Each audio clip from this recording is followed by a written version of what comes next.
Hi, this is Dave, and before we get to the show, I wanted to ask you a favor. One of our goals this year is to grow the show so that What Does Star Wars Mean to You reaches more listeners. And that's where we're asking you for help. And it's really easy. Wherever you listen to us, please hit that subscribe button.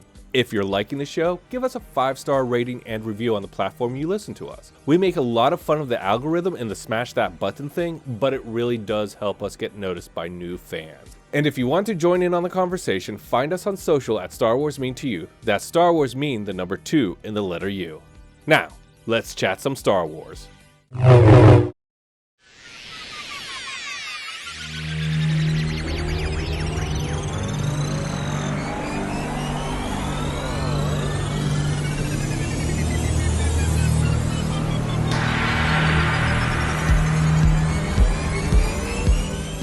Hello there. This is Dave and you're listening to What Does Star Wars Mean to You? The show where we talk to all kinds of fans of Star Wars, from industry insiders to indie artists, from mega collectors to obsessive mythologists, to find out how Star Wars impacted their life. Here's the thing, Star Wars has become so divisive that it's almost impossible to talk about it without starting a hate debate. So let's change the conversation from what is right or wrong with Star Wars to what does Star Wars mean to you?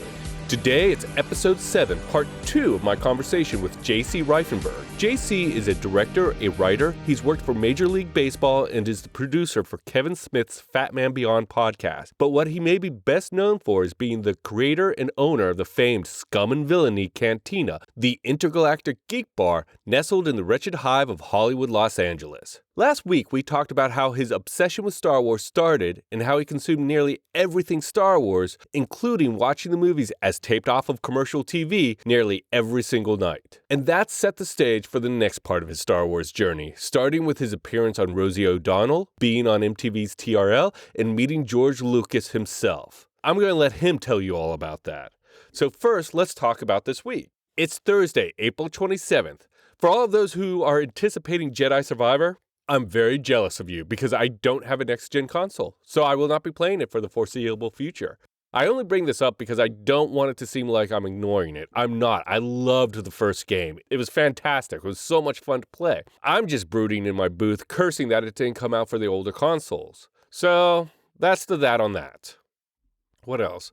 Oh, I saw a Twitter post the other day that asked the question, after 10 years of Disney owning Star Wars, how do you feel about the franchise? And then it gave 3 options. Great, you're happy where it is and everything that it's done. Conflicted, which was basically enjoying some of the shows, but a lot's off the mark, and they need George Lucas's advice and guidance. And finally, sad, which was basically, it's not Star Wars without George Lucas. Here's the thing, those 3 absolutes don't allow for much. Your relationship to what you stand is complex and ever-evolving. It doesn't just sit, mint and packaged exactly as it's always been. I was not a fan of The Last Jedi when I first saw it and would get into arguments with my friend Chad, who loved it.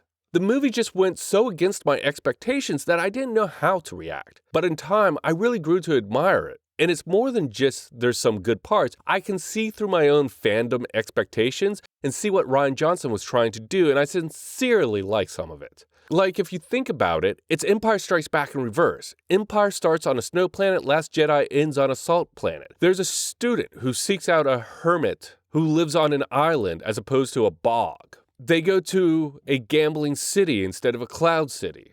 All of this echoes George Lucas's feeling that these movies and scenes need to rhyme. And that's just one example. But here's the thing, I've grown to appreciate The Last Jedi a lot, like how I've grown to appreciate the prequel trilogy. And if my fandom were mint and packaged, that change would never have happened. Never could have happened.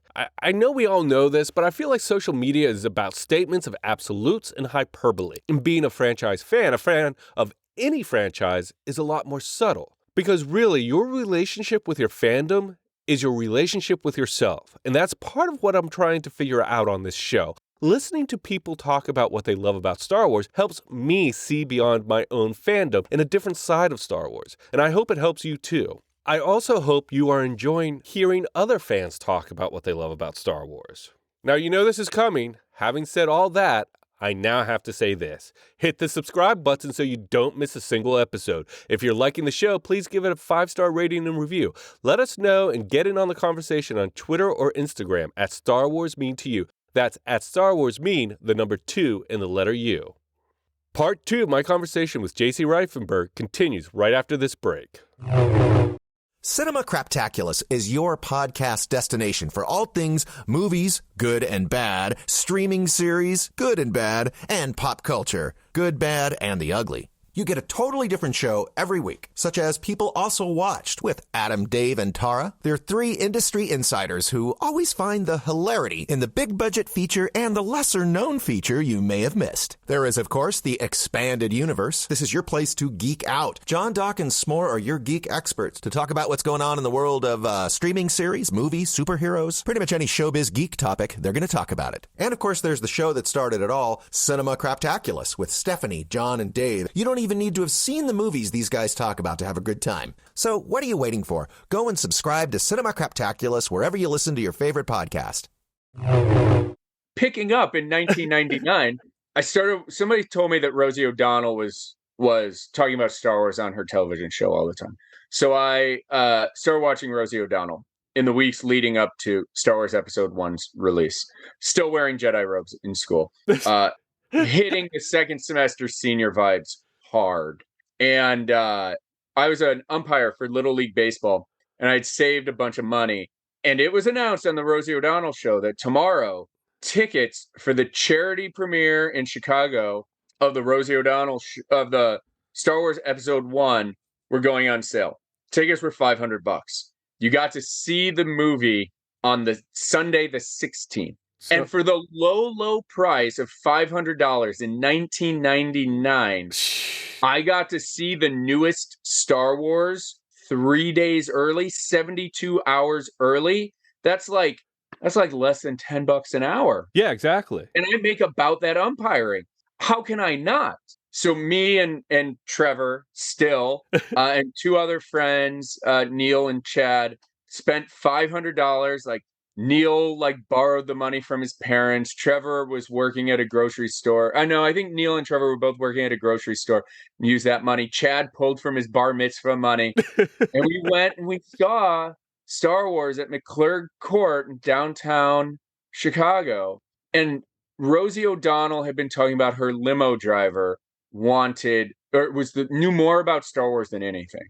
And let's rewind back to third grade when it's what do you want to be when you grow up? I was like, I want to be, and that was the other thing. Steve Sansweet on QVC. Do you remember watching Steve Sansweet on QVC talk about Star Wars and sell whatever icons or US Mint or Star Wars plates? The only thing I never saw a QFC because I didn't have cable back then, but I did from a TV Guide get a Star Wars plate.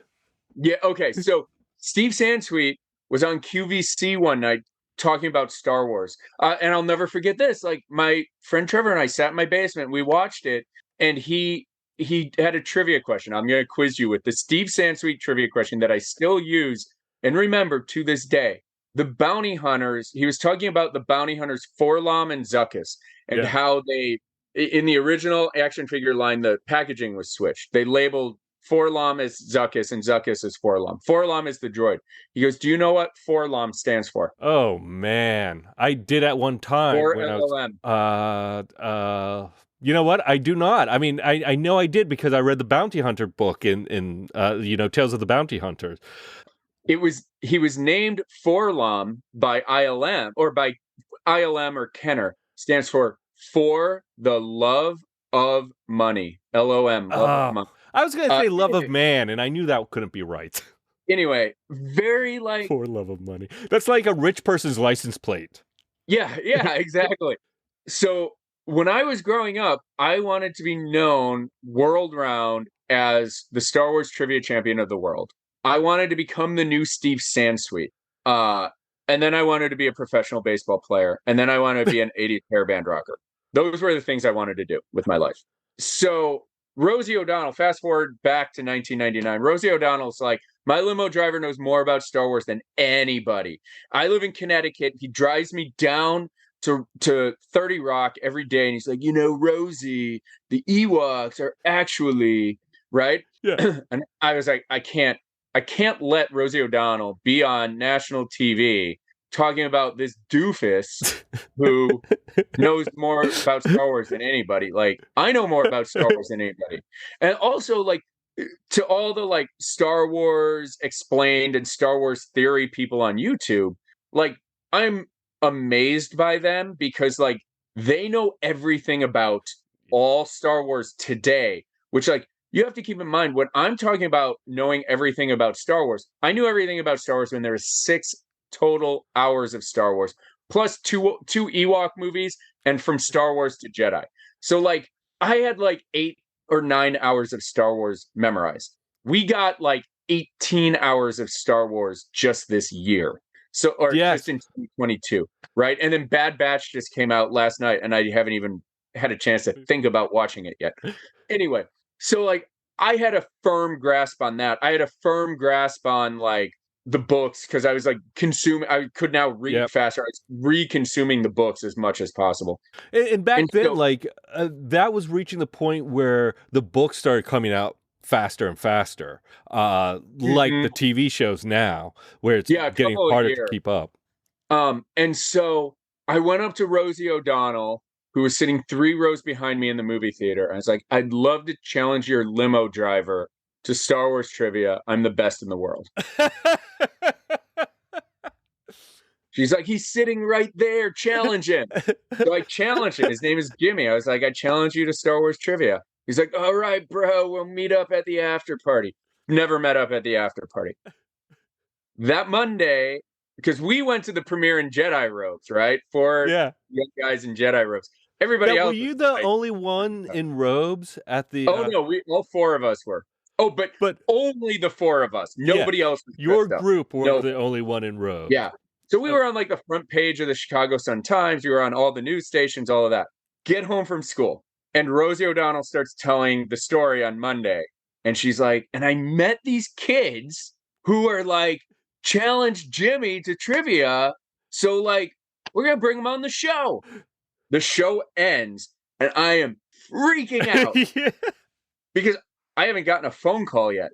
The second the show ends, they call me. They're like, hey, we want to bring you on the show, but we got to make sure you know Star Wars trivia. And they like asked me a few like questions. What is Luke's last name? Yeah, no, it was like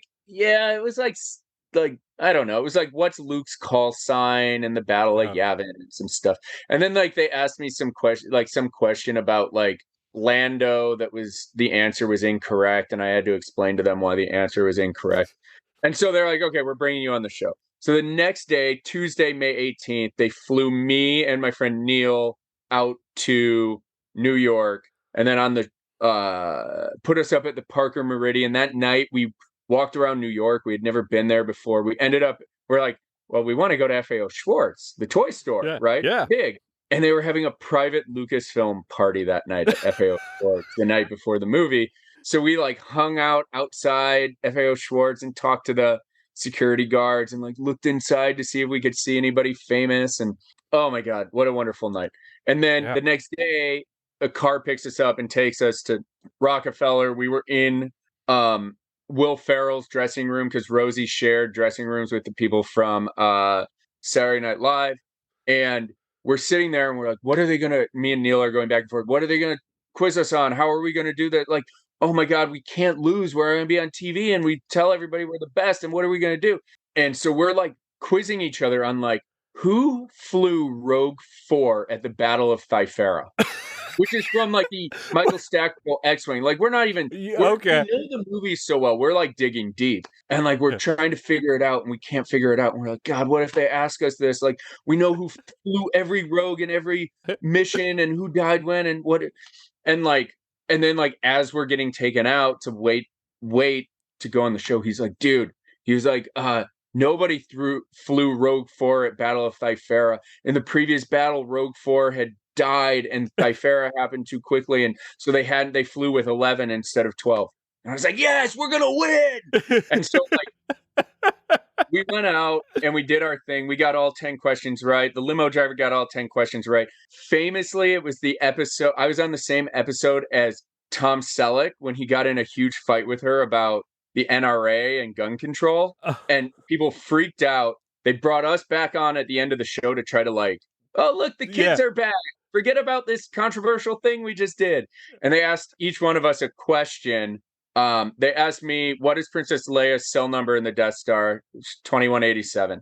They asked Neil, what is the number on the trash compactor in the Death Star? 326-3827.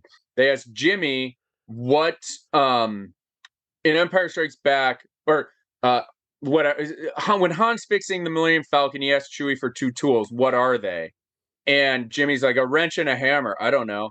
And he's like, she's like, do you boys know? And I was like, yeah, it's alluvial dampeners and hydro spanner. And she's like, actually, it's a fission cutter and a hydro spanner. I was like, it is not.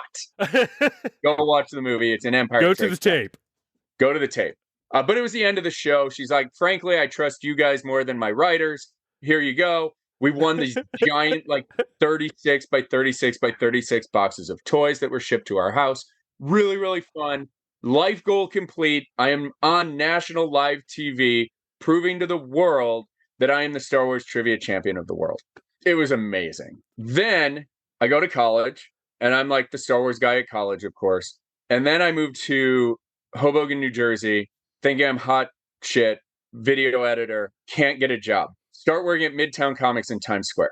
I work at Midtown Comics for 9 months until I get a job at Major League Baseball. As the baseball season is winding down in August, I get a second job. The baseball job is at night.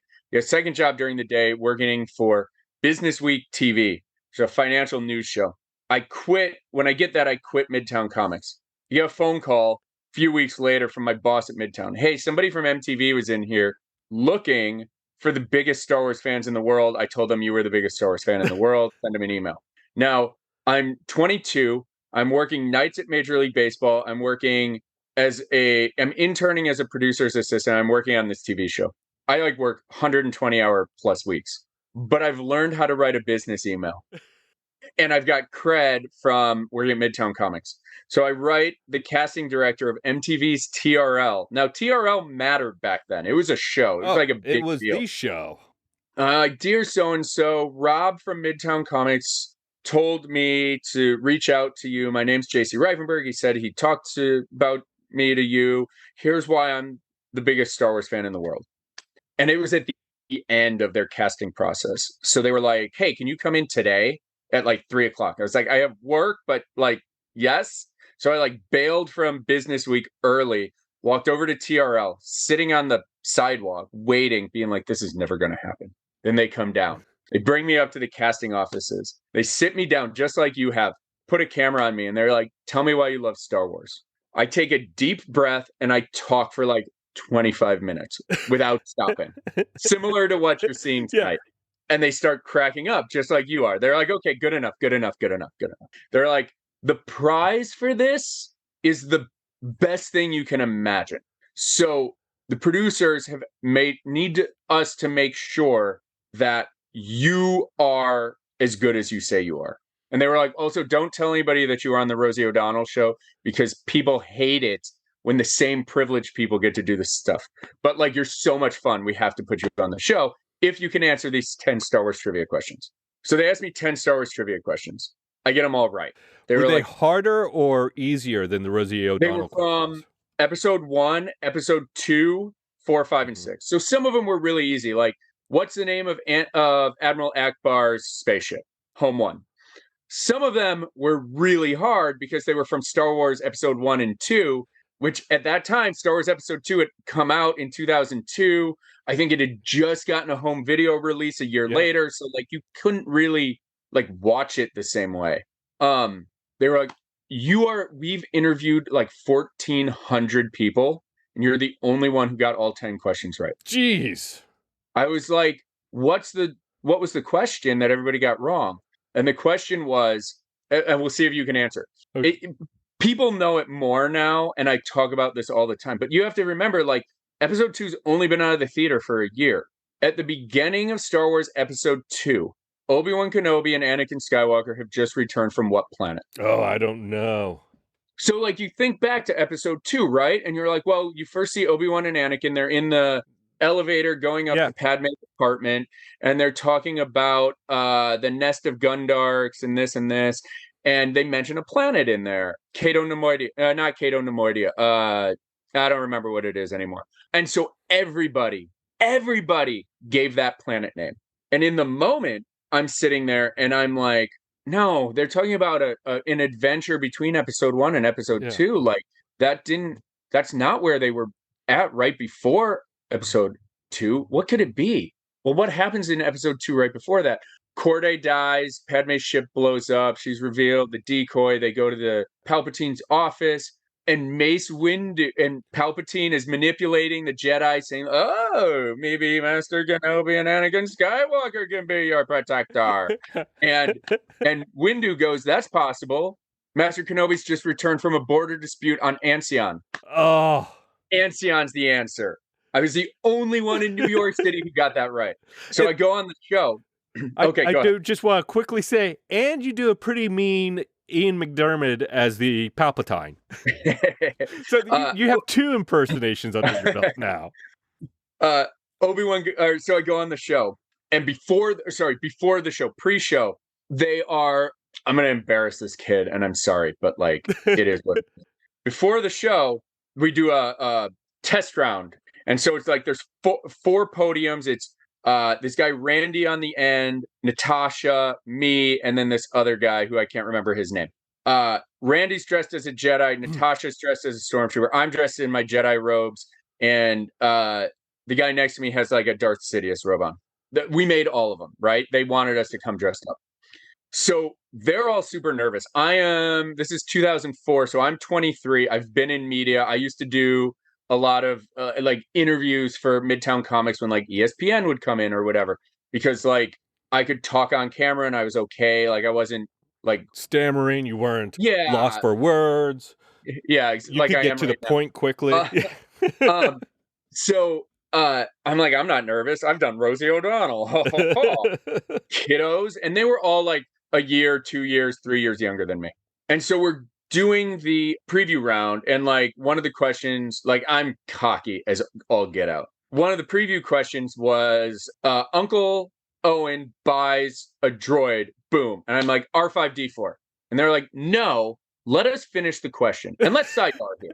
If any of you kids buzz in before Carson Daly finishes reading the question like he just did, we're just going to take you off the show and you lose. Jeez. I was like, oh. He's like, you're out for this question. What we were going to say is, and it's not Karsten, it's like some behind the scenes person. Like a producer. Uncle Owen buys a droid that has a bad what? Buzz-in motivator, right? Somebody else gets it. I get the next 9 preview questions right. Next 9. Okay? Then they take us backstage. They're like, we're going to do I don't know if I've ever told this story publicly like this, like the behind the scenes of it. Then we go backstage and we're sitting around a table and everybody's looking at me because I just got 9 out of 10. I ran the table like stealing candy from a baby, easy. And they're like, okay, we're going to do the tiebreaker question right now. And the answer is going to be a number. I'm running through all the numbers in my head. And they're like, and if any of you little freaks, this is literally how they're talking to us. If any of you little freaks happen to actually know this answer, I'm like, of course I know this answer, you dick. If any of you little freaks happen to know this answer, you're going to write it down on an index card. The first person to turn in the index card gets their answer if 2 of you turn it in with the same. The second one, we're going to add the number 1 to. So if the answer's 10 and you turn in 10 and he turns in 10, but you turn it in first, you get 10, he gets 11. Oh, okay. So now we're amped. We're like got our pens. We're like testing them to make sure they're not like, this is a race to get in like 1138, right? I know it's going to be 1138. The guy reads the question. How many people's names are listed in the credits to Star Wars Episode 4 A New Hope? And the other 3 people scribble their answer and turn them in. It's like, well, crap. Okay. Do we want, like, if I overguess, am I going to get prices righted out of this? Like, it's probably like 500, but like, I don't want to get prices righted out of it. So I'm going to say like 380. And I went to turn it in. Like, the world slowed down a little bit. And I looked at what the other people turned in and they were like 15. 46, 22. And I was like, oh, maker. So we go out, and it's the 4 of us, and Randy on the end, Natasha, me, this other guy. And I feel bad I don't remember his name. Dave or something like that. Carson Daly starts reading the first question. Finish this line. If you strike, boom, Randy buzzes in. If you strike me down, I will become more powerful than you possibly imagine. I'm like, he's fucking kicked off the show. Get rid of him. No, he gets a point. Next question. Something similar, like what docking bay is the Falcon? Boom, Randy. 94. This is twice. Not kicked off the show yet. Boom, Randy. President. Point. Next question. Natasha goes in early. She answers the question. She has 1 point. Boom. Dave goes in early. He has 1 point. I'm like, oh my God. So next question. Boom. I go in. My question was like, what hand does Vader cut off of Luke's? I'm like, his right hand. My other question, I think, was Han and Carbonite was the answer. So at the end of round 1, Randy has 5, Natasha has 1, I have 2, and Dave has 2. Randy's buzzed. We've all buzzed in early on every single question.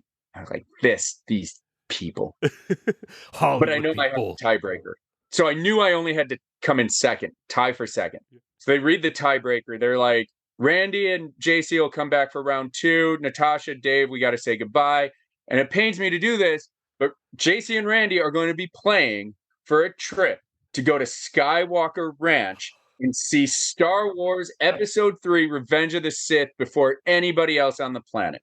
And I'm like, oh my God, my other dream growing up after being a Star Wars guy was to be Steve Sansweet and to go to Skywalker Ranch. And you can't go to Skywalker Ranch because like it's owned by George Lucas and it's private and you can't go and it's impossible. I'm like, maybe it's not impossible. So we go backstage. It's a trip for 2, you and a friend. We go backstage and Nelly comes out. He's promoting his new albums. And I look at Randy and I was like, dude, it's like, this is the only thing I've ever wanted my entire life. I would do anything to go to this. Like, I'm getting emotional right now thinking about it. Like, it is the ultimate fan experience. Like, it's a trip for 2. Like, let's go out there and have fun and let's just take each other. Yeah, yeah. And it's incredible how short a memory people have. Because Randy just kicked our asses collectively in round 1, which led him to forget how good I was in the preview round. So you can watch the tape today. We come out for round 2. Now, the reason I emphasize that Randy was on the end and then Natasha and then me is that now for TV, they've put Randy and me in the middle spots. Now I'm next to him. And when you're next to somebody, you can feel when they're about to move. You can feel when they're about to go in. Like, you can sense it, right? You're right next to them. You know when somebody's about to hit you. You know, right? I'm like, I'm going to play clean. I don't want to get eliminated. First question of round 2, Randy buzzes in early. It's a 2-shot. They push in on Randy. And as they're pushing in on Randy, you watch me roll my eyes. On national live TV, I roll my freaking eyes at this kid. Now, you rolled your eyes because he buzzed in early? Or? Yes, because he buzzed in early. They gave him the point. Question number 2 of round 2. Carson Daly says, what number? And I buzz in. Now, I go into full on, I was like, because I was like, in between question 1 and question 2, while Carson's bantering, I'm like, I am not going to let anybody take my dream away from me. Not going to do it. Carson starts reading. He goes, what number? And I buzz in. And the world went into like Spidey sense, where like everything stopped. I like turned and looked at Randy. I looked at Carson. I looked at my girlfriend who was on the TRL stage. And I go, because you get negative points if you answer one wrong. I'm like, what did I just do? I'm literally having this dialogue in my head. I'm like, what number? There's so many numbers in Star Wars. But it almost sounded like he was going to say, what number platform? Okay, what platforms are in Star Wars? All the questions have been from the original trilogy. So it's not going to be from the prequels. What platforms are there? Well, there's like the East platform, but he said what number? So there's the docking bay on the Death Star. Maybe they mean that. That number's 327. Oh, the platform 327 where the Millennium Falcon parks on Cloud City. Everything goes back into fast forward. Right? This must have been, yeah, I was going to say, like in Beautiful Mind, where all the numbers appear around his head as he's looking, and you're just looking at Star Wars trivia. 100% what it was. I go 327. Now, when you watch the tape, It looks like this. What number? 327. That's how quick it is on tape. Right? Yeah. Carson Daly goes, the question is, what number platform does Cloud City instruct Han Solo to land the Millennium Falcon on? And the answer, which was Jedi mind tricked, which JC Jedi mind tricked me with, is 327. Next answer, next question. It's like, how much does, boom, I buzz in. 2 now plus 15 when they reach Alderaan for a total of 17,000. Carson Daly goes, let's go to the tape. So they go to the tape, and it's exactly what as I said it. And he goes, so I am now, it's now 4-1. That was, I don't know. Carson Daly said something like, by my math, because I did the math. He goes, by my math, if JC gets one more question right, he clinches. Now, so now is Randy like freaking out now? Going, maybe I should have taken the deal? Out. He was freaking out. He's sweating. He's like shaking his head. Like on TV, you see it on the tape, and I am flying high. But I'm still nervous because he can still win. Yeah. So yeah, it's 4-1. They go to commercial. I look at Randy. He looks at me, shakes his head. We come back. I answered that question. Carson goes, by my math, if JC gets one more right, he's going to Skywalker Ranch. Last question. Aunt Beru says to Luke, if he gets a droid, boom. I go, be sure it speaks Bocce. And I win. I'm going to Skywalker Ranch. Impossible Star Wars dream number 2 is happening. Like, the most, like, you've seen the signs. It's not quite there yet. Anyway, and I apologize. I'm sorry if I'm embarrassing people, but like, there's a lesson to be learned here, which is I was there with my girlfriend. Randy was there with his mom. Randy went backstage, looked at his mom because my girlfriend was backstage, and goes, he offered to take me, and I said no. And was bawling. Oh. The lesson learned, kids, is that if you want something and you have the opportunity to do it, don't be greedy. Right. Don't be greedy. Like, you could learn that in Star Wars. Don't be greedy. It's the dark side. Like, come on, kid. You think we're the Star Wars contest. You think the greedy guy's going to win? That's not the way this works. No, Han shot first. So I take my friend Neil, who had gone on Rosie O'Donnell. He was my roommate at the time. I take him to Skywalker Ranch that May. We see the movie on May 5th, Revenge of the 5th, 2005. So that's like about 20 days before it came out? 3 weeks early. 3 weeks early. And back then, not known as Revenge of the Sith Day, May 5th was. Correct. May the 4th didn't. None of that was a thing. So they have cast a bunch of hipster type people around San Francisco to fill out. MTV TRL is doing a taping from Skywalker Ranch. Good Charlotte played, like a whole bunch of stuff. We go in the Stag Theater, which is the best movie theater in the world, by the guy who invented THX. Watch Revenge of the Sith. Incredible. Sitting behind me was the cast of That 70s Show. Sitting behind them was George and Katie Lucas. Wow. Now, movie ends, famous people leave.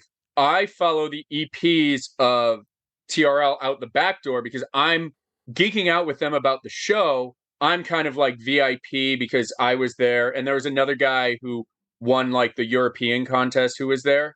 And so I'm talking to him and we're geeking out. And really, I'm also angling to get a job at TRL because, like, you know, it's what you do. That's what I do. And so I'm where I'm not supposed to be, but it's okay that I'm where I'm not supposed to be. And I'm like looking at this guy and George Lucas walks out the door behind him. And I was like, oh my God. I look at him. I was like, is it really inappropriate if I go talk to George Lucas? He's like, yeah, you go talk to him. But like, let's finish our conversation. Like, Star Wars is back, baby. Right. And I was like, hold on. So I chased down George Lucas and I said to him, now, a lot of people would be like, how come C-3PO has a silver leg? I looked at him and I was like, hey, sorry, like, I just wanted to tell you that, like, I'm an aspiring young filmmaker, and everybody tells me and has taught me that you need to compromise your values if you want to make it. You need to move to LA if you want to make it. Haha, I'm in LA now. At the time, I was in New York. you need to do this, you need to do this, you need to play by the rules, you need to compromise, you need to do this. And I said, for someone to look up to somebody like you, who's never compromised, who did it on his own terms, and is arguably the most successful, I get him choked up now, arguably the most successful filmmaker of all time, as a role model means the world to me. And I'm just like I am now, like I'm starting to lose it, right? And you go, I don't even remember what you say. You go, oh, thank you so much, or something, right? Yeah. And I was just like, can I have a hug? I'm sorry, but that's great. And then he goes, all right, excuse me, I have to go take my son Jet to see Triple X2, the Ice Cube movie. Yeah. He gets in his Mercedes and he drives away. Oh. And I was unable to speak. And like, oh God, I haven't told this story in this way in so long, where I started from being 2 till that moment. Yeah. So like now I'm getting really I feel like Kevin Smith. I'm getting so emotional about it, but like I'm reliving this, like as I say it in real time, in a way I haven't in a long time. But that moment changed my life. It's a beautiful moment, and it's a wonderful moment, and it's an amazing way to interact with someone you've admired for so long. It is like at that moment, have you ever seen the meme that's like, what would you so crazy. What would you accomplish if you weren't afraid? Yeah. This is before memes or any of that. That George Lucas moment for me taught me that in real life. So like when people are like, my God, you opened SCUM and Villainy Cantina. Oh my God, you like traveled for Major League Baseball. Oh my God, you've done this, you've done this, you've done this, you've done this. Like I told you I wanted to be an 80s rock star when I grew up. I went on tour with Nikki Sixx from Motley Crue, like in the tour bus, and shot video on stage in front of tens of thousands of people in 2016. Like, what would you accomplish if you weren't so funny? I cannot believe I'm so emotional. But like, what would you accomplish if you weren't afraid to try anything? Yeah. So like at age 24, to be able to be like, oh my God, I just did it.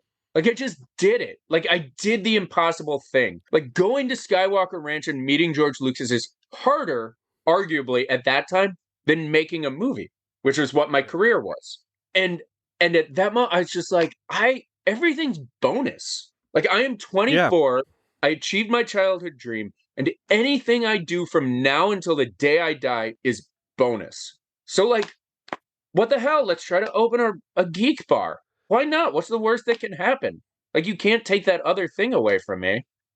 Which probably goes into your second question after talking for 3 hours, which is like, when people talk about not liking the new movies, or not liking Book of Boba Fett, or loving this, or George Lucas raped my childhood, or all of those things, or like Disney getting rid of canon. Like, oh, the books aren't Heir to the Empire doesn't count. Ugh. The hell do you mean it doesn't count? It's still on my bookshelf.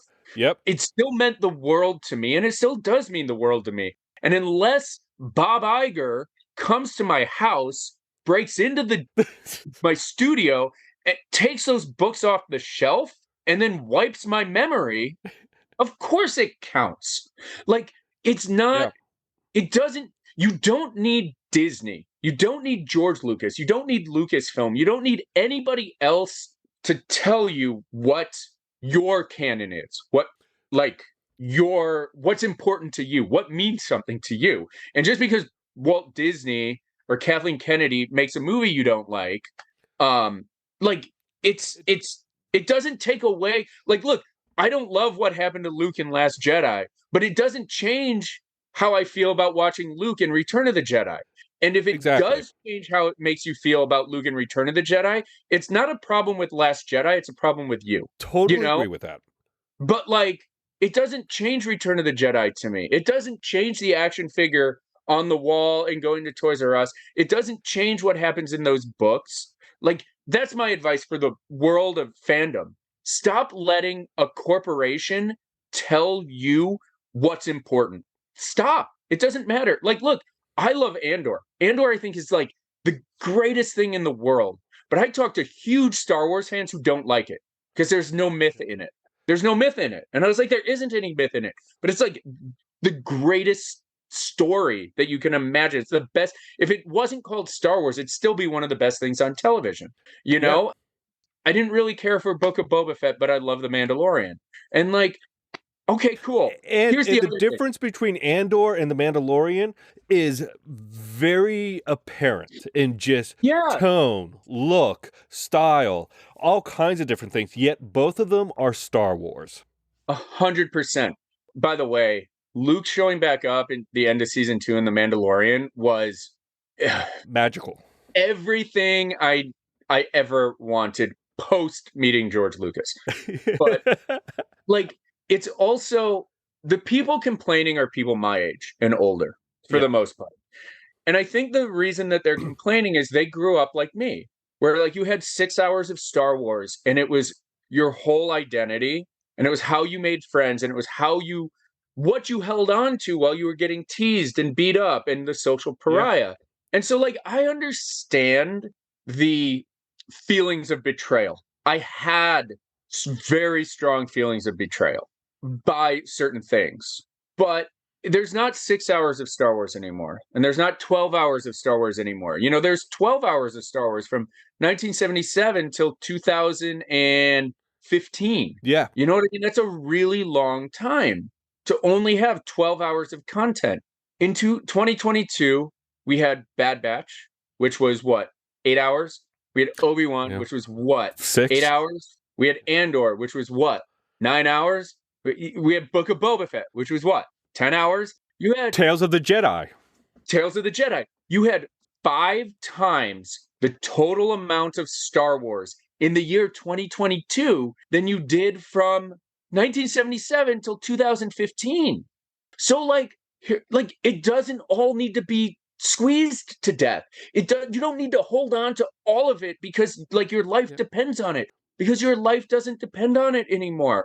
You can be the biggest cheerleader for Andor and ignore Book of Boba Fett. You can be the biggest cheerleader for Tales of the Jedi and ignore Bad Batch. There's so much of it out there that you don't have to hold it so precious. That's like the tragedy that I was talking about earlier, which is like, this is how you knew who your friends were. Yeah. You don't have to be that person anymore. And like, life's a lot more enjoyable if you let go of you when you were 10 who needed this thing, and you can just look at it and be like, oh my God, like I don't have to rewatch A New Hope every day for an entire year.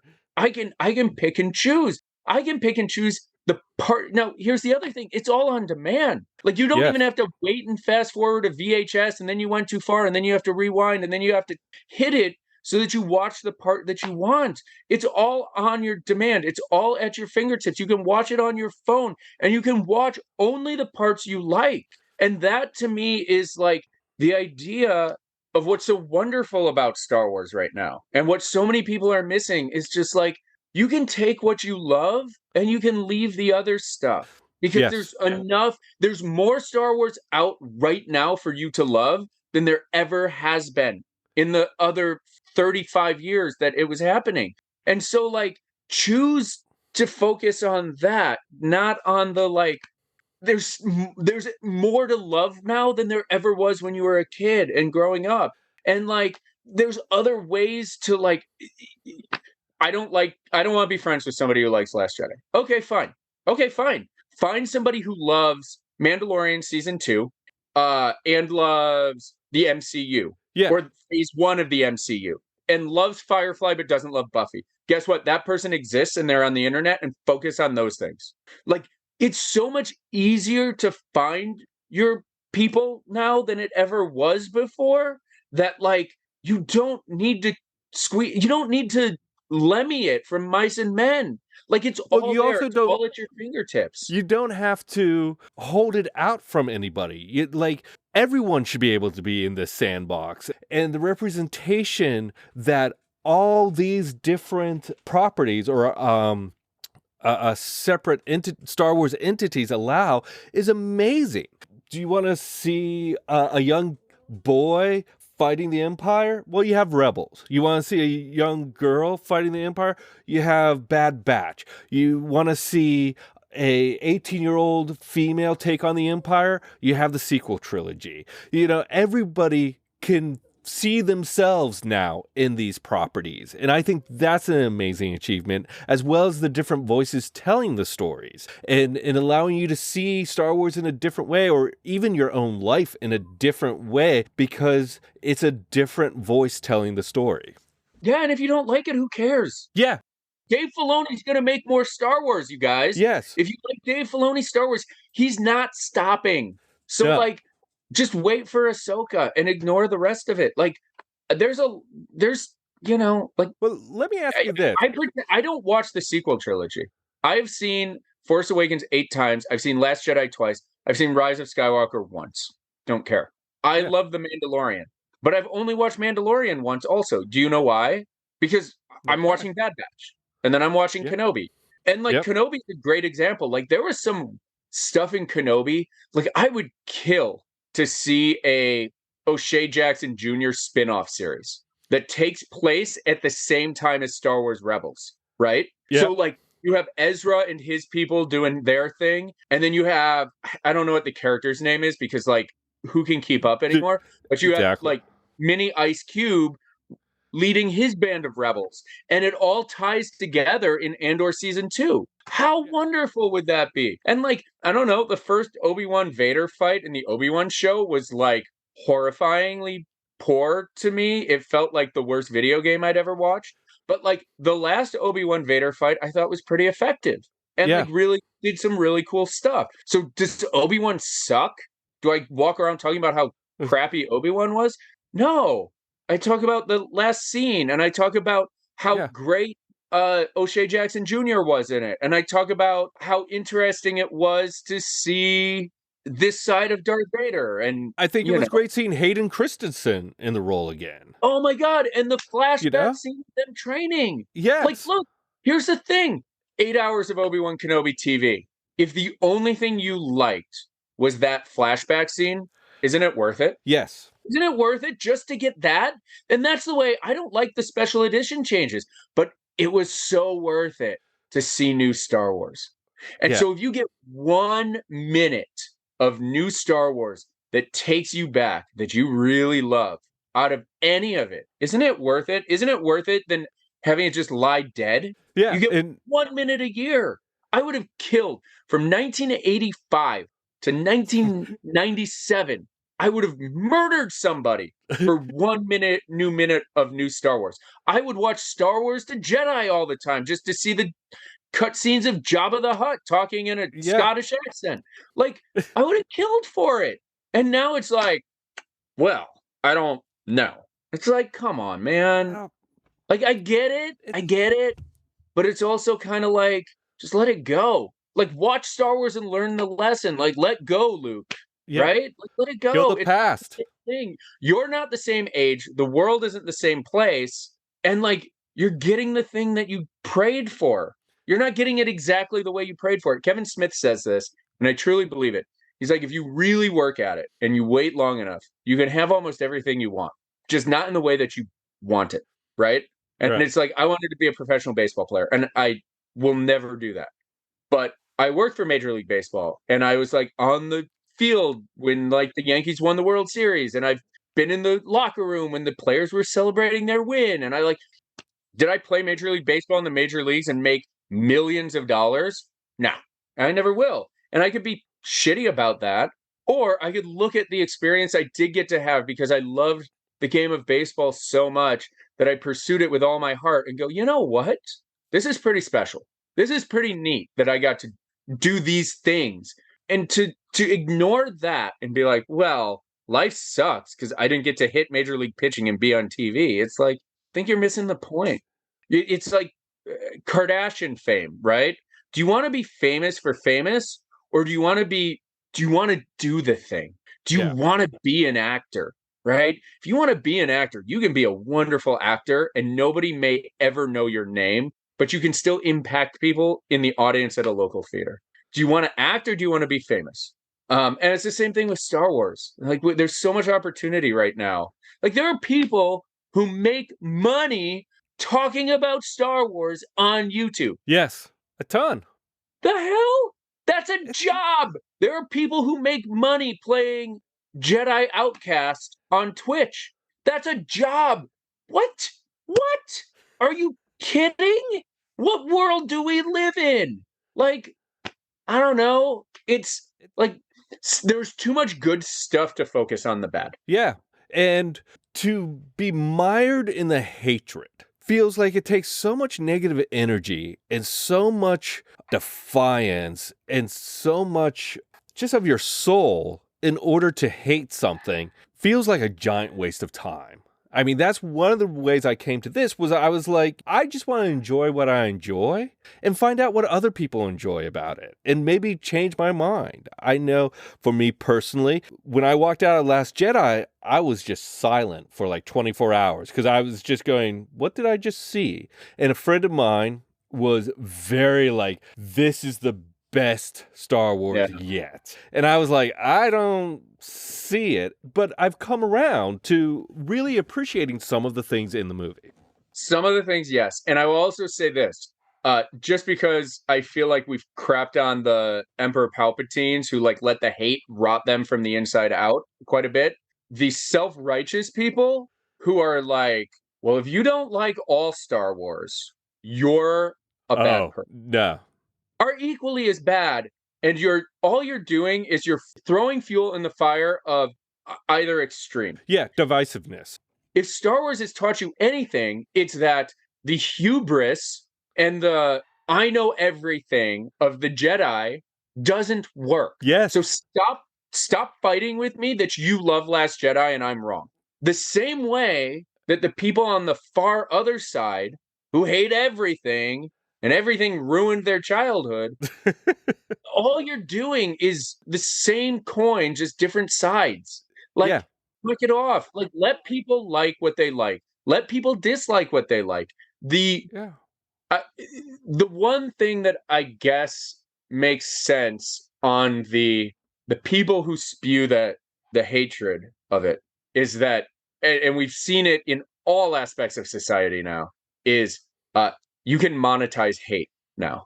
Yeah, you can make a lot of money on hate. So like I understand that aspect of it also. Meaning like if I sat down in the room with some of these people and like had an honest off the record conversation, I bet you that like I would agree with like 90% of what a lot of the vocal people who don't like the sequel trilogy say. Now, there's some of them who probably are like, and women are subservient to men. And like, I don't agree with that. There's the incel faction of it. Yeah, like I'd probably agree with like 90% of what they say. But it's like that you can't sell that. You can't sell the 90% that you agree on. You can't monetize even-headedness. Yeah, it does. Yes, you can't monetize like being rational. You can, but not. It doesn't go viral the same way that hate on either side does. Yeah, absolutes. And that's the issue, right? So again, like at the risk of somebody listening to me on your podcast and try to cancel Scum and Villainy, I just want to be very clear that I just don't like the extremes of any of it. Yeah. So like, don't come at me being like, you're a racist because you don't like Last Jedi. I'm not. I'm allowed to not like Last Jedi. Don't come at me and call me a Disney shill because I'm advocating that like there's 14 seconds in Last Jedi that I actually really enjoy. It is what it is. Like it's who I am. I see that I see the criticisms. I see the wonderful parts of it. And I just choose to focus on the wonderful parts of it. Yeah. And then go on to the next Star Wars property that you want to enjoy. Yeah. Yeah. So that's part 2 of my conversation with J.C. Reifenberg. Were you shocked that he hugged George Lucas? Do you want to hug George Lucas? How much Star Wars trivia do you know? Let us know and get in on the conversation on Twitter or Instagram at Star Wars Mean to You. That's at Star Wars Mean, the number 2, and then the letter U.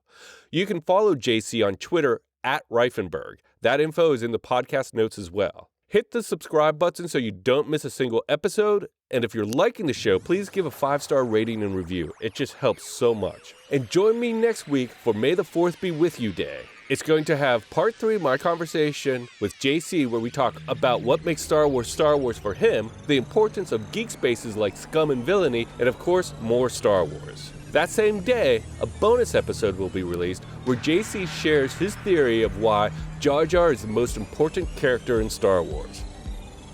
And remember, the Force will be with you, always.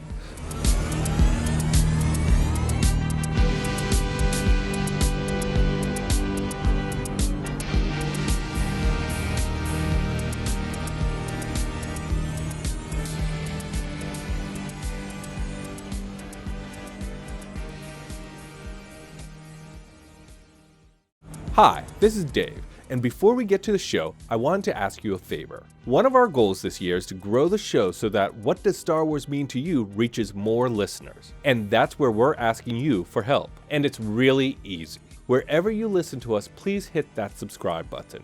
If you're liking the show, give us a 5-star rating and review on the platform you listen to us. We make a lot of fun of the algorithm and the smash that button thing, but it really does help us get noticed by new fans. And if you want to join in on the conversation, find us on social at Star Wars Mean to You. That's Star Wars Mean, the number 2 in the letter U.